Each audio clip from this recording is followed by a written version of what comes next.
네, 죄송하지만 다시 한 번만 부탁드립니다.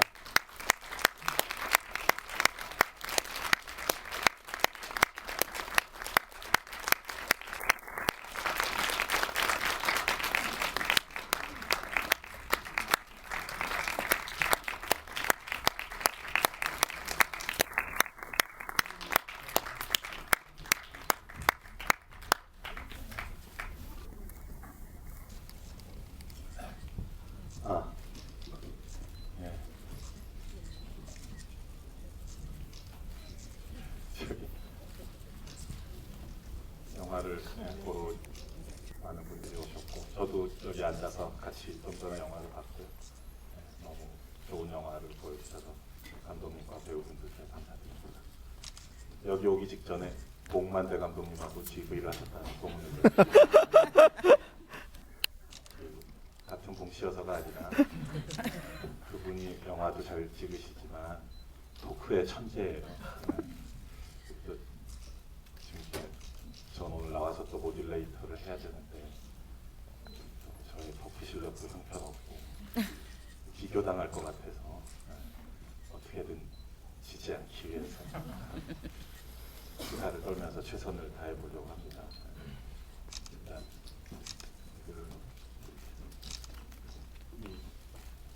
저는 뭐 별다른 자격이 있어서 오늘 이걸 하게 된 건 아니고요. 원래 조창호 감독님의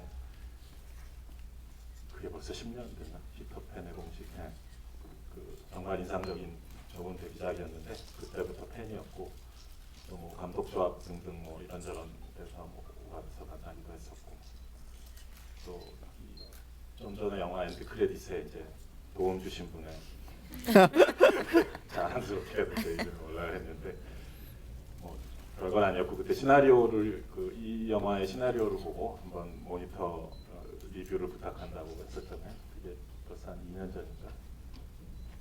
3년 전에 벌써 그렇게 됐나?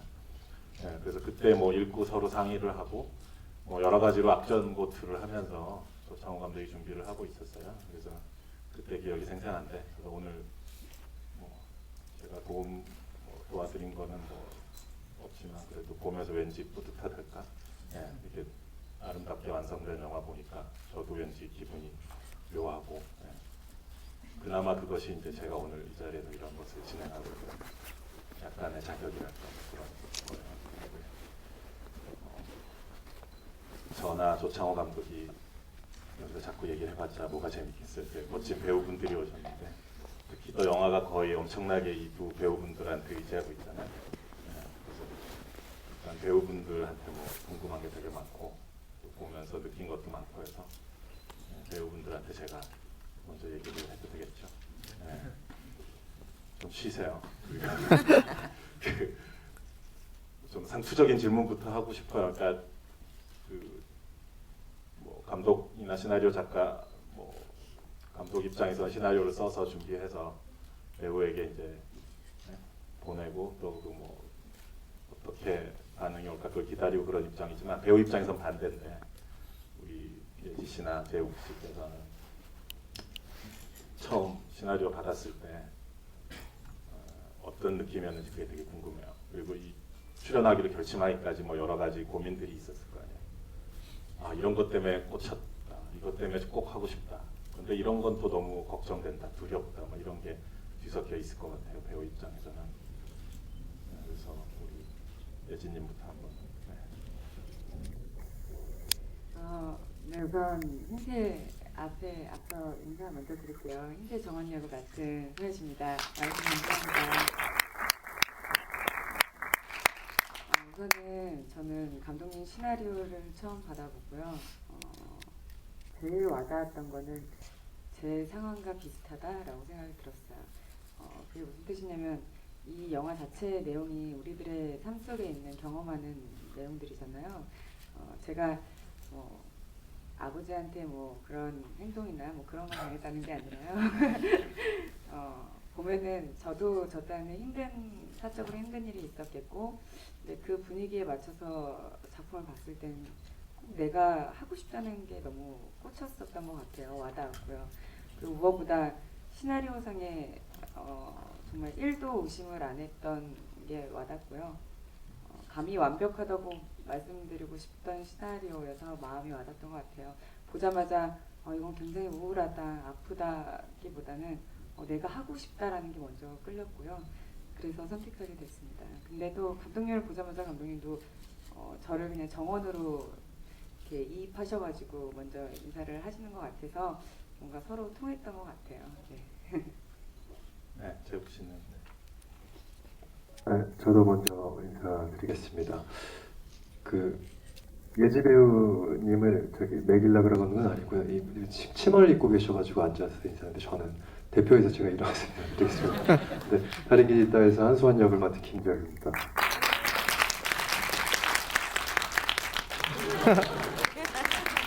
죄송해요. 제가 진행이 서툴러가지고 원래 처음에 인사부터 해야 되는데 일어나서 하세요.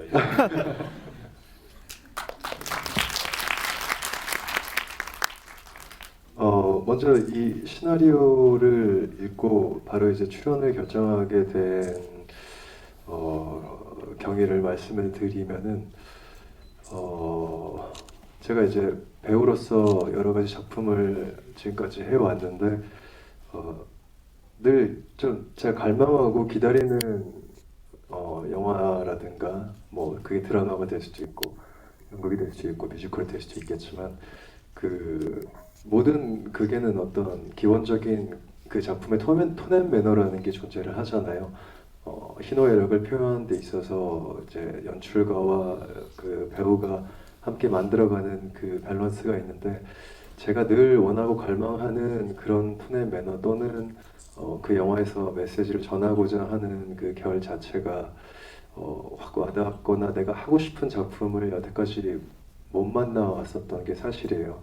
어떤 그런 부분에서 개인적으로 또 저도 아직 그릇이 굉장히 작은 사람이라 세상을 원망하기도 하고 왜 나의 그런 부분을 알아주지 않을까라는 어떤 그런 투정 같은 거죠. 어떤 그런 속에서 어떤 제 안에서 치열함을 늘 가지고 있었는데 이 시나리오를 만나는 순간 그게 좀 확 풀리는 느낌, 드디어 왔구나라는 그런 느낌을 받았었고요. 좋은 시나리오를 읽으면은 머릿속으로 그 활자가 영상이 되어서 펼쳐집니다. 이 다른 길이 있다 시나리오는 저에게 그런 경험을 경험하게 해준 아주 소중한 작품이고 그거 이외에는 뭐 딱히 제가 이 시나리오를 선택하게 되는 데 있어서 다른 구체한 이유는 필요 없었던 것 같아요. 네.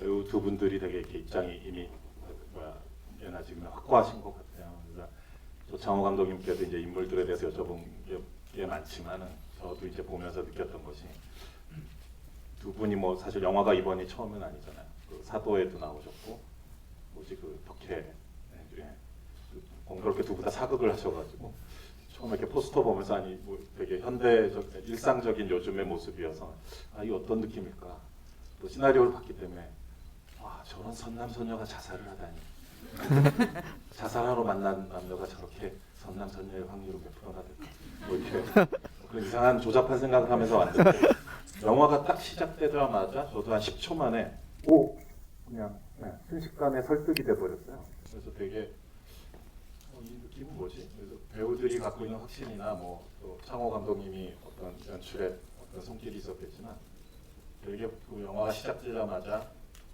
저 인물이 지금 죽으려고 하고 있단 말인가? 뭐 영화의 시작은 되게 익명성으로 시작을 하는데 채팅을 하면서 금방 이제 두 사람이 화면에 나오기 시작했을 때 너무나 쉽게 저런 상태의 사람이구나 그 느낌이 되게 놀라웠고 그게 이제 사실 배우들의 확신하고도 관련이 있을 것 같아요. 특히 저는 영화 도입부가 되게 인상적인 게 이제 서예진님 캐릭터가 먼저 나오죠, 그죠? 시작해서 근데 전혀 자살과는 관련이 없는 뭐 도저히 자살할 것 같은 사람처럼 행동하지 않잖아요. 되게 평범하고 웃고 엄마 병간호하고 엄마를 향해서 미소 지어주고 일상적인 그리고 정식 명칭이 뭐죠? 매장 앞에서 이렇게 나를 보는데 거기서 막 너무나 천연석 동작으로 막 이렇게 그거 어떻게 연습을 하셨는지 이렇게 막 하고 너무나 담담하게 그런 모습들이 딱 있다가 실로 되게 공포스러운 장면을 접하게 되잖아요. 그 아버지가 그렇게 침대 속으로 스며들 때는 그 정말 악몽과 같은 그 공포스럽고 간결한 한 샷으로 이 사람의 이게 지금까지의 삶이 뭘 모으며 왜 죽으려고 하는지부터 여러 가지 것들을 단 하나의 펀치로 거기서 끝내버리는데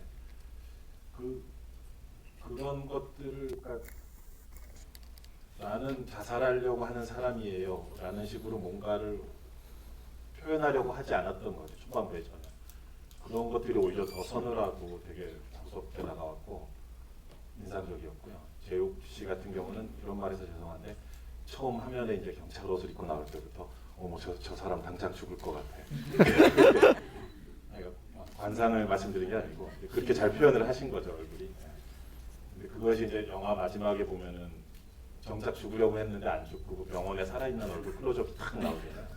눈이 촉촉한 상태에서 그때 어찌나 사람이 촉촉해 보이는지 처음에는 그렇게 푸석푸석하게 이렇게 정말 뭐 죽겠구나 저 사람 오히려 그런 느낌인데 하여튼 모르겠어요. 감독님의 의도 제멋대로 본 소감을 말씀드린 건데요. 그래서 그 두 인물이 이제 각각의 인물이 소개가 되다가 이제 마침내 춘천이라는 장소에서 서로 이제 같이 나오는 장면이 왔을 때 이토록 초반 3분의 1이 명확하고 간결하게 아무런 군더더기 없이 전개되는 영화도 참 드물다.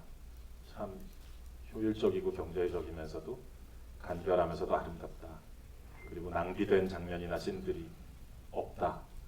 그런 생각을 했었고요. 그래서 이 감독님께 여쭤보고 싶은 건 이제 처음 이 인물 구상에서부터 또 이런 식의 오프닝을 한 명씩 펼쳐나가기까지 어떤 처음에 이제 과정이 있었는지 구상이 그리고 그 피터팬의 공식도 보면은 그 병간호하고 있잖아요. 온주환 씨가 그 병원에서 만나는 거 아니야? 그 옥지영 씨랑. 그래서 거기서 어떤 연장된 선상의 어떤 뭔가를 또 그때 못다한 얘기가 있었던 건지 병간호에 집착하는 어떤 개인적인 이유가 있는지 얘기를 듣고 싶어요.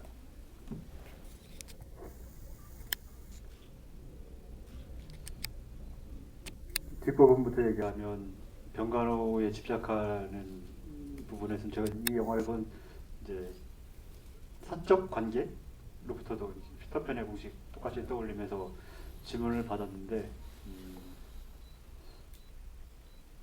그때도 솔직히 대답하지 못한 거와 같이 지금도 솔직히 대답하지 못할 것 같고 근데 그 질문 자체는 저한테 되게 저 의도하진 않았기 때문에 제가 의도하진 않았기 때문에 그냥 저를 이제 뒤돌아보는 그런 이제 경험, 질문으로 이제 뒤돌아보는 경험이었고요. 두 인물을 구상할 때는 우리가 이제 주변에 그 영화처럼 어떤 나름대로의 자기 아픔을 극복하지 못해서 실제로 죽음에까지 이르는 그런 경우가 종종 있잖아요. 이제 뉴스에도 나오고 가끔 이제 주변에서도 경험하실 거고 그들의 아픔이 쉽게 노출되거나 이렇게 보여지면은 당연히 주변에서 간섭을 했겠죠. 간섭이라는 게 안 좋은 간섭이 아니라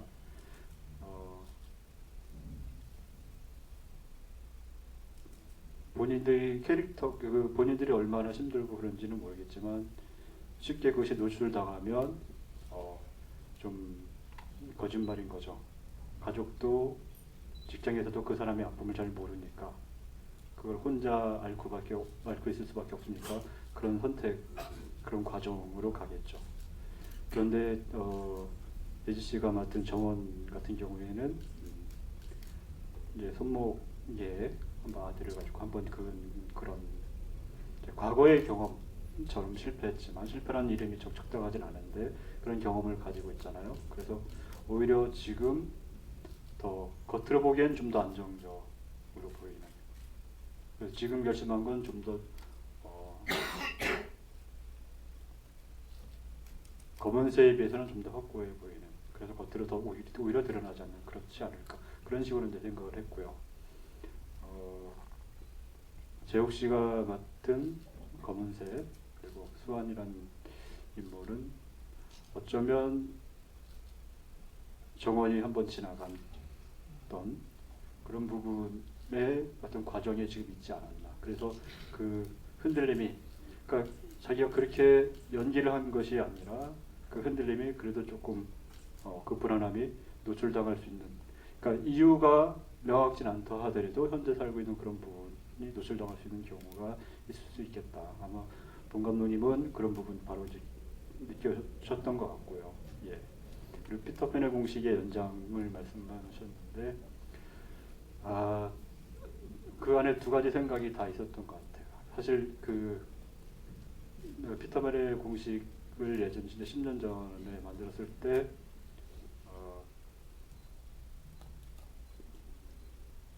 어쩌면 피터팬의 공식 10년 후라는 작품이 나오지 않았을까라는 생각을 제가 해보긴 했거든요.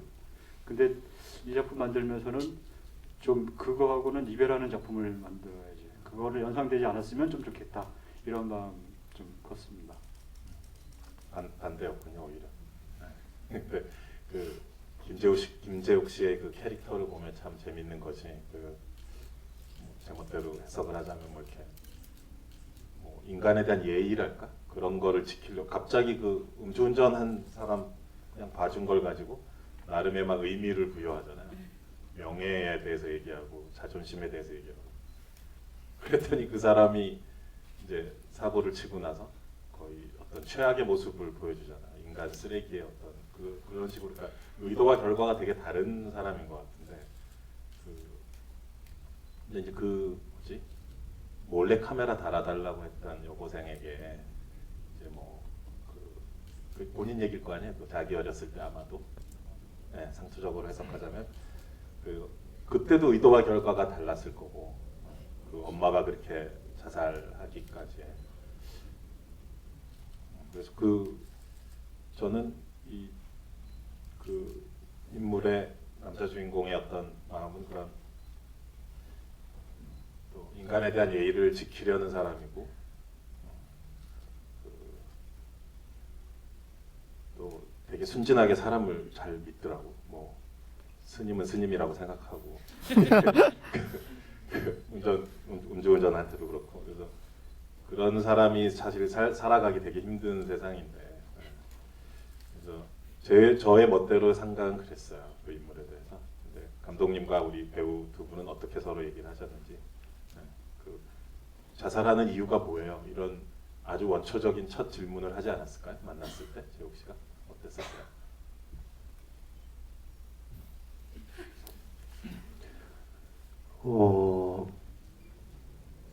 제가 질문을 하지 않았던 걸로 기억하고 있습니다. 저는 네. 청문회 답변 같아요. 어떻게 기억하세요? 조창훈. 이 분명한데요. 영화 속 수완이라는 캐릭터는 거짓이 아니라 진짜로 착한 사람이 했으면 좋겠다, 그런 바람이 저한테 있었고요. 역할을 실제로 이제 평소에 착한 사람이 했으면 좋겠다는 바람이 있었고, 재욱 씨를 처음 만났을 때 실제로 그렇게 느껴졌고요.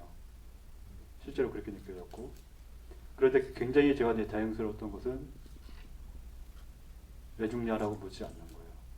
시나리오상에 있는 그 인물을 그대로 수용하는 거예요. 제가 다른 부분이 마음에 들었는데 그 질문을 이제 난 이 왜 죽는지, 근데 이거 좀 이유가 좀 미약한 것 같다, 납득이 안 간다, 이렇게 해오면 저도 이제 좀 같이 곤란해졌을 것 같거든요. 그리고 이제 그 전에 동료 감독이라든가 다른 뭐 사람들하고 시나리오 회의를 하곤 할 때 그 부분은 항상 논란이 됐고, 좀 이 이유를 보강시켜줘야 되는 거 아니야? 뭐 그런 질문을 굉장히 많이 받았거든요. 근데 두 사람 다 그 이유를 확실하게 주는 것은 양심에 맞는 그 제가 관찰하거나 제가 느끼고 제가 알고 있는 바에 반하는 거였고, 영화적으로 또 되게 단순해질 거라고 생각했어요. 이 사람은 이런 이유로 죽고, 이 사람은 이런 이유로 죽고, 이것이 명확하면. 그리고 실제로도 우리가, 근데 되게 저한테는 중요한 문제여서요. 어떤 사람의 죽음의 이유를 단정하는 것이 어떤 폭력처럼 느껴졌거든요. 좀 더 복합적인 것들이 있을 수 있고, 혹은 남들이 보기에도 되게 작은 이유지만 그 사람은 그 작은 이유로 그만큼 힘들 수도 있기 때문에, 그런데 이제 우리는 자꾸 그 질문을 던지는 거죠. 그리고 그 질문에 대해서 만족하려고 하는 거죠. 그 이유에 대해서. 근데 실제 배우가 그걸 계속 이제 질문해 오면 제가 설계하는 구도가 이제 틀어지거나 굉장히 지난한 지난한 토론이 될 수도 있을 텐데, 그 자체로 수용해서 저도 굉장히 편했던 경우였습니다. 정말 그건 정말 멋진 것 같습니다.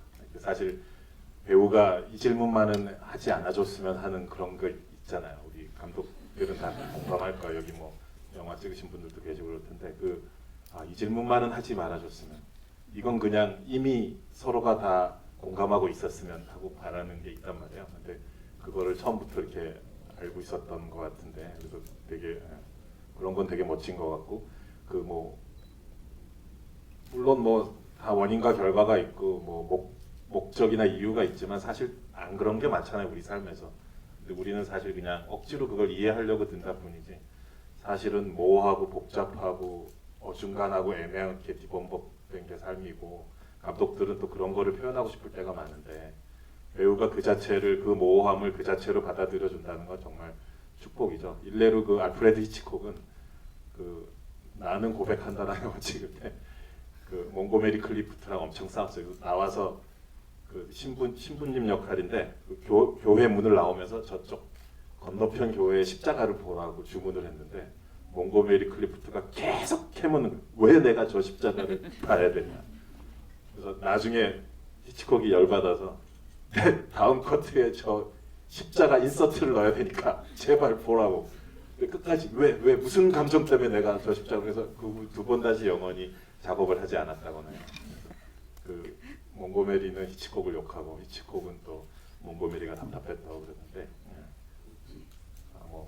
먼 나라 분들을 욕하려는 건 아니고 어쨌든 재욱 씨가 저런 쿨한 입장이기 때문에 되게 또 복받은 게 아닌가, 배우 복이 역시 있으시다, 조창호 감독께서, 그런 생각이 들고, 또 언급하지 않을 수 없는 장면이 우리 서예진님이 그 장면, 참 저는 이 영화의 어떤 백미 명장면이라고 생각했는데, 이렇게 엄마에게 이제 여행 간다고 하면서 할 때 밖에서 그 아버지가 보채잖아요. 그 악마의 목소리가 계속 정원아 부르는데, 정말 스피커를 찍고 싶을 정도로 그 목소리는 정말 끔찍한데, 나왔을 때 이렇게 칼을 이렇게, 그죠? 거기 또 싱크대 수도꼭지가 이렇게 물이 굵게 나오는 게 아니라 이렇게 샤워처럼 나오는 물에 이렇게 칼을 쓱 한단 말이에요. 그리고 거기서조차도 어떤 새삼 분노에 떨거나 그게 아니라 조용히 예지 씨가 칼을 들고 가죠. 아버지도 그 칼을 보고, 사실 더 무시무시한 거는 그 다음 컷이었던 것 같아요. 거기서 그냥 더 이상 설명 없이 탁 컷되면 아침인데 문을 열고 쓱 나오잖아요, 아버지가. 그게 정말 끔찍한, 사실 반복되어 온 악몽 속에서 그런 일이 여러 번 있었을 수도 있고, 근데 그것이 계속 반복된 거잖아요. 그리고 한 번도 그 아버지를 찌르지 못하고 그 칼이 도리어 자기 손목으로 간 거잖아요. 그 손목에 칼자국을 이후에 침대에 두 사람이 누워 있을 때, 아이러니컬하게 재욱 씨가 잡으려고 할 때, 그때 이제 그 칼은 왜 아버지 심장에 꽂히지 못하고 정작 자기 손을 향했을까? 저는 그게 되게 궁금했어요. 그리고 마지막에 집을 떠나고 어머니한테 문자하고 할 때도 계속 엄마한테 미안하다는 말을 하고, 재욱 씨랑 침대에 있을 때도 그러고, 엄마에 대한 생각, 모르겠어요. 사실 쉽게 생각하면 본인도 죽는 마당에 아버지에 대한 복수라고 에 있어서 감독님께도 궁금하고, 또 배우 예지 씨 본인한테도 시나리오 읽었을 때 이제 그 부분에 대해서 어떻게 생각했었는지 그게 궁금해요. 그리고 그 장면 찍을 때 현장 상황에 대해서도 궁금하고, 어떻게 디렉팅 하시면서 어떻게 찍었는지. 현장 상황은 예지 씨가 또 얘기해 줄 수 있을 것 같고, 또 얘기하려고. 우선 그때 현장 상황은 굉장히 감독님과 저 둘이 앉아서 굉장히 아파했어요. 감독님께서도 말씀하신 것처럼 어마무시한 씬이었는데 사실상 시나리오에 없던 씬이었어요. 굉장히 즉흥적으로 만들어낸 씬이었고요. 또 그때 엄마한테 죽을 먹이고 나오는 씬에서 감독님이 갑자기 그 씬을 추가하자고 얘기를 하시더라고요. 근데 저는 그때 마침 감독님한테 감독님 근데 내 생각엔 어차피 아버지를 죽일 것도 아니면 그렇게 이게 무슨 씬일까 고민을 했는데 감독님 이제 다른 생각이 있었던 것 같아요. 근데 제가 그걸 찍으면서 그때 느낀 게 엄마 방을 한번 돌아보는 눈빛에서 아 진짜 정원이는 엄마도 죽이고 싶었구나 라는 생각이 드는 거예요.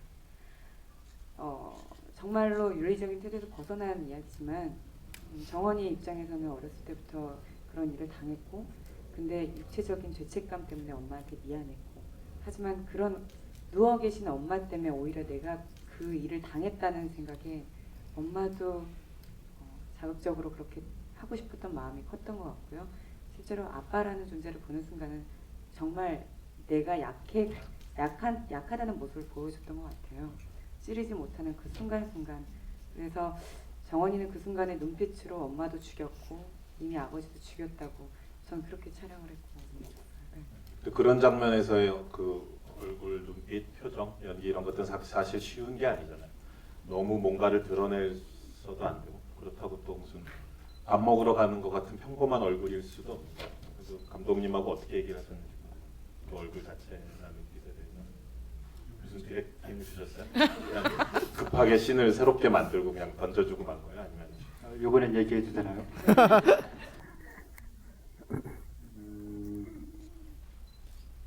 그 정도 지금 예지 씨가 알고 있는 정도의 이야기를 나누는 거죠. 그러니까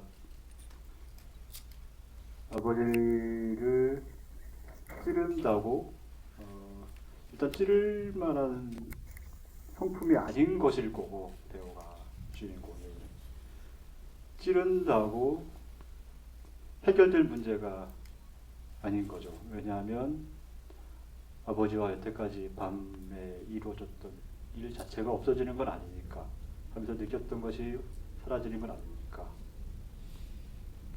양심의 문제까지 이제 거론될 수 있는 거잖아요.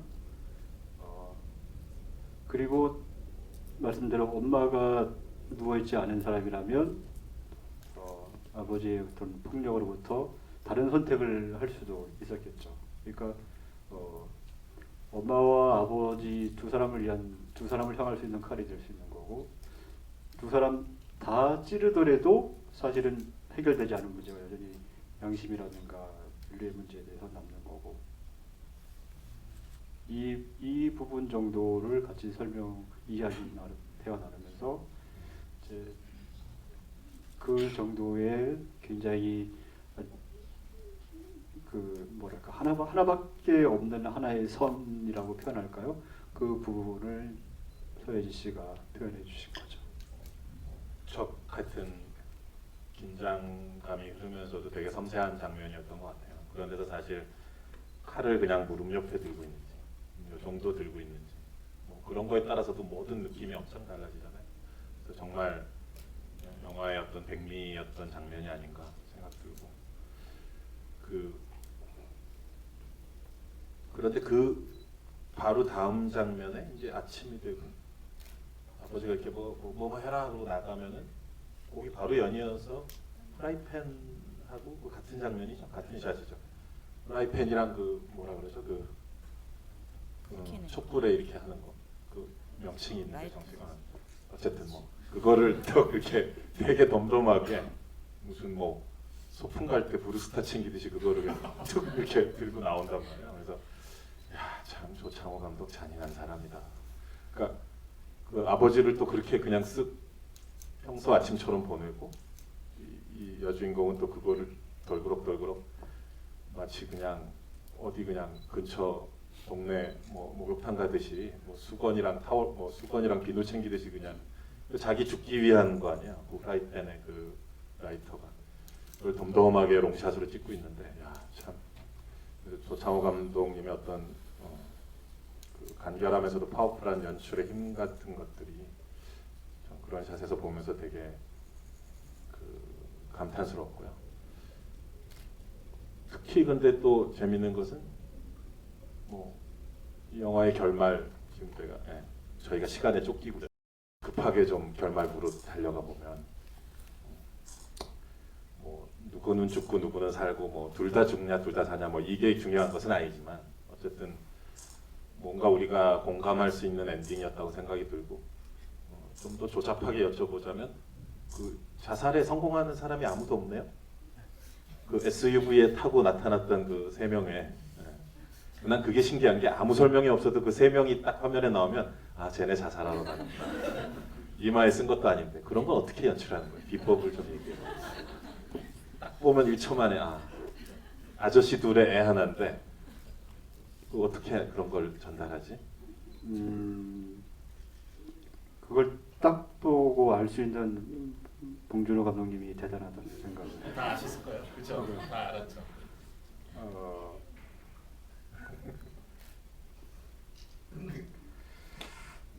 그렇게 말씀하시면 제가 어떻게 대답을 하라고? 그냥 힘들어 보이는 분들을 캐스팅한 거예요. 거기 그렇게 말씀하시니까 조금 대답을 할 수 있을 것 같은데 실제 이제 운전하면서 부영산 가는 길이 어디예요? 그거는 제가 춘천에서 살고 있는데 거기서 이제 알게 된 연극하시는 분, 그 옆자리에 타신 조금 나이 드신 남자는 그 춘천시청의 공무원, 그리고 뒤에 탔던 그 어린 친구는 아내 친구의 아들, 이렇게 해서 조합을 이뤄본 건데 그러니까 어쨌든 모든 사람들이 다 자살에 실패한단 말이에요, 영화에서. 거기에 어떤 감독님의 그것도 의도라면 의도, 나름의 어떤 뭐 메시지가 있을 수도 있을 텐데 그게 무슨 춘천시의 강요에 의해서 그랬던 건 아닐 거 아니에요. 어떤 고민이 있었는지 그 부분. 이런 얘기가 좀 식상하게 들릴지는 모르겠지만 어쨌든 제 영화가 나쁜 사람들한테 조금이라도 위로가 됐으면 좋겠다는 생각이 있었단 말이에요. 식상하게 들릴지 몰라도 진짜 그것이 내 마음속에 컸단 말이에요. 그러면서 이 구상하는 순간 이 이야기를 처음부터 그냥 일종의 명제처럼 다가왔어요. 이것이 이야기 어떻게 흘러갈까를 같이 고민하는 게 아니라 살려야 한다라는 게 하나의 제 이제 숙제처럼 다가왔고 이 두 사람의 어떤 처음의 상황과 여정은 살리는데 그것이 판타지나 이제 거짓말처럼 살아나서는 안 되고 진짜처럼 살아야 될 것 같은데 살려야 될 것 같은데 그 과정을 풀 수 있는 제 생각이 저의 한계일 수도 있고 어떻게 표현되어질지 모르겠지만 지금 이제 전개된 스토리 그 이상의 것이 별로 보이지 않았어요. 아까 이 선남선녀가 이렇게 죽으려고 하는 사람이 만나는 확률, 처음에 서두에 이제 확률이라는 표현을 썼는데 제가 이 영화를 만들면서 어떤 우연이나 운명이라는 개념으로 설명이 되지 않아서 인생의 확률이라는 어떤 그런 부분까지 가져와서 이제 고민을 실제로 이제 했거든요. 그렇게 만나지지 않고 이래서 그냥 처음 딱 이제 약속한 장소 딱 만나면 진짜 죽을 것 같고 뭐 중도 성적인 내일 2시에 만날래요? 이렇게 또 다른 이제 삶의 장소가 제시되는데 실제로 거기서 만났어도 이 사람들은 그렇게 됐을 것 같고 모르겠어요. 사람의 마음이라는 게 참 단순할 수도 있는데 마지막에 이제 응급차에서 이렇게 호흡기를 대고 있는 서예지 씨가 눈을 탁 떴을 때 그 어떤 보는 우리가 느끼는 사실은 안도감이 있잖아요. 물론 그렇게 쉽게 또 예측할 수도 있고 예상할 수도 있지만 또 뭐 차에 그렇게 이제 있을 때 이제 재욱 씨가 현장에 도착을 해가지고서는 뭐 나무로 치기도 하고 돌도 치는데 또 어찌나 느리게 하는지 지금 이왕 구하기로 했으면 좀 빨리 할 일이지 또 민기자 그게 사실 우리를 더 애타게 하죠. 그러다가 결국은 이제 마침내 그 호흡기를 입에 댄 상태에서 딱 눈을 떴을 때 느끼는 어떤 안도감은 그 결말은 사실 이 조창호 감독님의 어떤 하나의 예술적 선택이지만 또 관객 입장에선 가장 원초적이고 단순한 어떤 안도감 내지는 위로인 것 같아요. 이 90분짜리 영화를 보면서 느낄 수 있는. 그리고 나중에 이 영화가 DVD로 출시될 때 그 송일곤 감독님의 그 소풍이라는 단편, 그것도 어떤 자매 영화처럼 같이 묶여서 나오면 좋지 않을까 이런 생각도 해봤는데 그 단편, 이 영화를 생각하시면서 그 단편도 한번 보시면 되게 여러분들 재밌을 것 같아요. 제가 초보 모듈레이터로 서툴러가지고 원래 이럴 때 또 관객들의 질문 이런 것도 해야 되는 건데 시간이 점점 초읽기로 막 다가오고 딱 한 분만 아이고 늦었다. 큰 소리로 해주세요 그냥. 하나씩. 원래 감독님한테 지금 질문 2개 드리려고 했는데 답을 하나 주셔가지고 왜 춘천 나오는지 사신다고 그러셔가지고 두 번째 여쭤보고 감독님한테 여쭤보고 싶은 거는 그 얼음이란 소재가 쓰였는데요. 이게 얼음이란 쓰고 나서도 이런 로케라든지 큰 영향을 주는 극중 그런 거가 됐는데 특히 요즘 겨울에 이렇게 되게 뭐 날씨 따뜻한 것도 보였는데 그걸 어떻게 그 설정을 하게 되셨는지 이런 뭐 숨구멍이라든지 이런 뭐 그런 소리 같은 게 원래 실제로 있는 건지 궁금하고요. 그리고 저는 김지옥 배우님한테 여쭤보고 싶은 게 그 서혜지 배우님은 예를 들어 극중 정원과는 되게 다르신 분 같거든요. 저 잠깐 뵀지만 근데 김지옥 배우님은 저 포스 눈빛 그대로신 것 같아요. 원래 아니에요? 맞아. 그 배우하고 얼마나 좀 닮으셨는지 이런 것도 달달한 분이신가 봐요. 제가 마지막 질문 얼마나 그 극중 수완인가요? 하고 다른 점이 얼마나 있고 되게 그 감정 표현이 없으시고 그게 저의 이미지군요. 저도 그럼 간단하게 짧게 그 말씀드리면은 분명히 이제 그 수환이라는 인물은 저와는 이제 다른 인생을 살아온 감독님이 창조하신 캐릭터이긴 하지만 그것을 수환이를 이제 김재웅이라는 배우의 어떤 이 외모도 그렇고 내적 모도 그렇고 제가 그 옷을 입는 건데 닮아 있는 부분은 분명히 있는 것 같아요. 그 깊이의 차이라든가 히스토리의 차이가 있을 뿐이지 저도 뭐 그렇게 힘들진 않겠지만 어쨌든 트라우마라는 것이 있는 사람이고 스스로 이렇게 얘기하기는 조금 창피하긴 하지만 아픔도 있는 사람이기 때문에 어떤 그런 지점에서는 인간이 가지고 있는 어떤 그 고뇌와 죽을 때까지 풀지 못하는 내적 갈등이라든가 어떤 고민이라든가 그것은 비단 저뿐만 아니고 어떤 배우가 했었어도 자기 안에서 찾는 지점이 분명히 있었을 것 같고요. 그리고 저는 개인적으로 수환이보다 훨씬 웃깁니다. 이상입니다.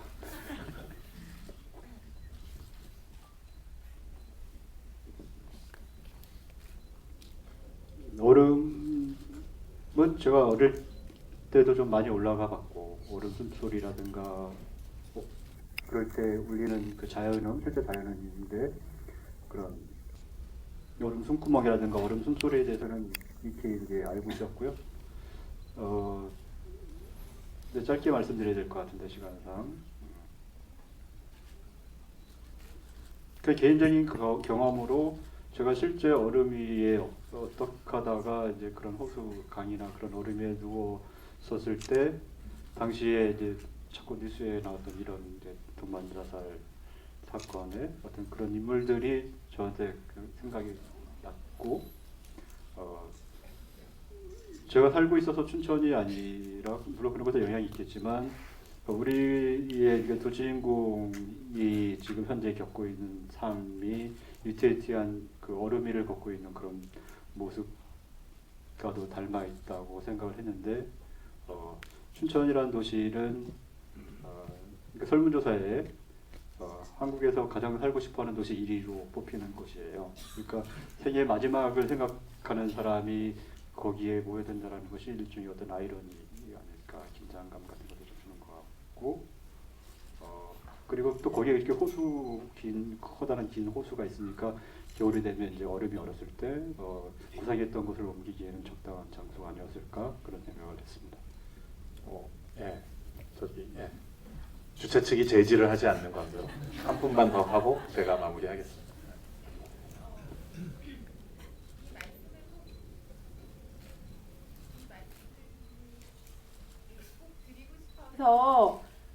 네. 사실은 처음에 포스터에서 김재욱 씨 모습을 공유인지 알았어요. 이게 칭찬으로 말씀드릴게요. 그래서 새로운 배우를 알게 돼서 굉장히 고맙게 생각하고요. 오기 전에 네이버 검색하다가 사실은 영화에서 굉장히 그러니까 주변 사람에 대한 어떤 따뜻한 위로나 관심 뭐 그런 좋은 의도를 갖고 영화를 찍었는데 본의 아니게 오해를 받으시는 것 같아서 감독님이 굉장히 속상하시겠구나라는 생각이 들었거든요. 그리고 그냥 그 모든 사람이 다 마찬가지지만 어떤 그 자기의 생각을 표현을 할 때는 참 이렇게 그 자기 생각만 갖고 아니면 그냥 쉽게 말한 말도 오해를 많이 불러들일 수 있으니까 연예인들은 정말 더 조심해야 되겠다라는 생각이 좀 들었어요. 그래서 감독님이 꼭 좋은 의도로 만든 영화를 많은 사람들이 좀 알아줬으면 좋겠다라는 생각이 영화를 보면서 좀 들더라고요. 좋은 영화였습니다. 감사합니다. 그러면 제가 그거에 대한 답변을 해드릴게요. 기자회견 아니죠? 사실은 저희가 개봉 날을 이거 찍은 지 2년이 됐어요. 근데 저희는 말 실수를 했다고 생각하진 않아요. 왜냐면 실질적인 영화 자체가 사실은 우리들의 삶의 내용이었지만 어쨌든 사람들이 볼 때는 윤리적인 태도에서 벗어난 행동들이에요. 근데 우리들이 정말 열악한 환경에서도 정말 서로 합의하에 감독님과 깊은 대화하에 배우들이 이렇게 열심히 촬영을 했는데 저희 셋이 되게 웃고자 그냥 이렇게 감독님이랑 있던 일들이 정말 뉴스화가 된 것처럼 이렇게 논란이 되는데요. 사람들 시선에서 제일 안타까운 것은 배우들의 어떤 그 과학적인 그 촬영에 대한 포커스만 맞춰져 있어서요. 어쨌든 저희가 그것 때문에 마음이 너무 무거웠어요. 그렇지만 그렇지 않다는 건 이제 영화를 보면서 사람들이 이해를 하고 느끼겠구나 싶어가지고요. 저희가 지부에서는 얘기를 안 하려고 했는데 저희 영화가 정말 대뉴스가 됐습니다, 여러분. 저희 정말 너무너무 행복하게 찍었고요. 이제 연타는 연자도 듣고 싶지 않아요. 너무 큰 상처를 받았고 오빠도 마찬가지고 저희 감독님도 마찬가지고 저희 셋은 한 요 근래 일주일 동안 계속 울었던 것 같아요. 이렇게 웃으면서 울었고 왜냐면 우리가 희망을 사람들에게 주고자 했는데 오히려 사람들에게 희망을 받아야 될 것 같은 시점이 와가지고요. 저에게 많은 희망 부탁드립니다, 여러분. 네. 우리 주인공인 서예진님께서 너무나 명쾌하게 이번에 이 해프닝을 잘 마무리 지어주신 것 같고요. 네, 다 영화가 관객분들한테 좋은 반응 얻으려고 이런 소동도 있었던 게 아닌가 생각이 들어요. 그리고 뭐 우리가 홍상수 감독님의 생활의 발견이라든가 전계수 감독님의 뭐였지? 잘 알지도 못하면서 이런 춘천 영화들의 뭘 또 그렇게까지 헷갈렸어요.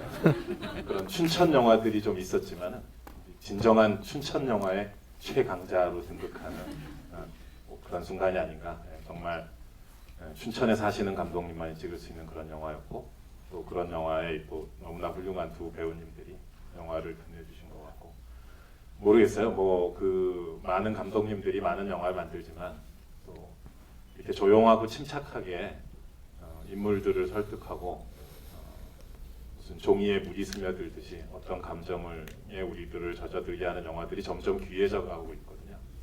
재능을 과시하려는 영화들, 어떤 자극을 추구하는 이런 영화들은 넘쳐나지만 이렇게 조용하고 침착하게 한 발 한 발 움직여서 결국은 마지막 순간에 이르러서 관객들의 마음을 뒤흔드는 영화들이 되게 점점 귀해져가는 세상인데, 조창호 감독님과 이 두 배우분들께서 그런 좋은 작품을 이렇게 만들어 주신 것 같아요. 그래서 감사하다는 말씀을 여기 계신 관객분들 대신해서 드리고 싶습니다.